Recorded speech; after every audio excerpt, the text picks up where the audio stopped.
I got guns in my head and they won't go. Spirits in my head and they won't go. I got guns in my head and they won't go. Spirits in my head. Snickers are by far my favorite Halloween candy. Comment your favorite Halloween candy below. Instead of showing you guys an unhealthy dessert, I'm making this one into a healthy version. And let me know if you want to see any other dupes of, like, for example, healthy Oreos or healthy McDonald's or something of the sort. One thing I was thinking too is I made them with cashew butter, but cashew butter is my personal favorite nut butter. Honestly, I think a lot of people would like them with peanut butter better just because it's more of the Snickers taste overall. So try peanut butter when you make them. And let's start the video.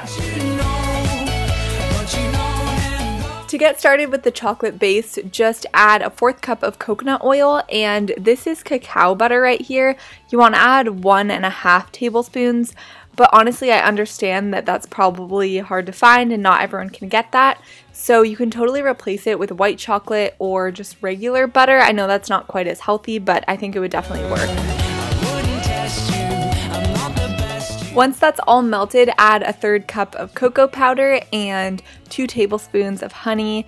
I just love honey so much. Also, you can add maple syrup if you don't like the taste of honey. And make sure to whisk these all together a lot. It might look a little chunky, and if that's the case, you can throw the whole thing back in the microwave, but just whisk it a ton until it gets really smooth.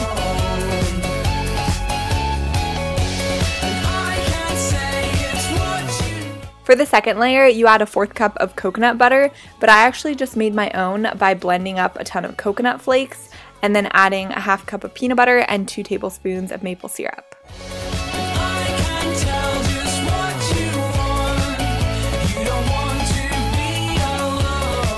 So stir that second layer together and then take the chocolate out of the fridge. I left it in for more like 15 minutes, 20 is too long, you know?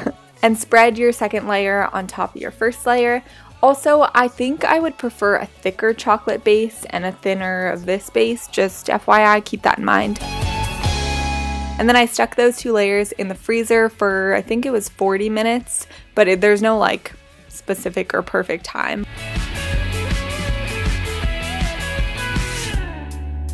And she spoke words that would melt in. For the final layer, you are going to blend 3/4 cup of dates and a 1/4 cup of peanut butter, and then blend that all together and then add in 2 tablespoons of coconut oil. I also ended up adding in 1 or 2 tablespoons of water to make it a little more spreadable, but honestly it'll look like nothing is blending together, so just keep on blending and I swear it'll work.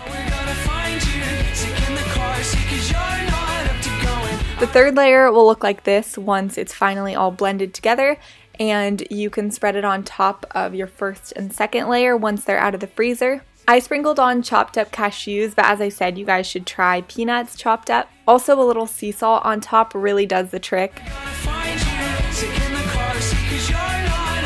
They turn out really good, and I prefer them frozen than fridged, if that makes sense. I stuck them in the freezer after that, but let me know what you guys think, and yes, hopefully you liked it.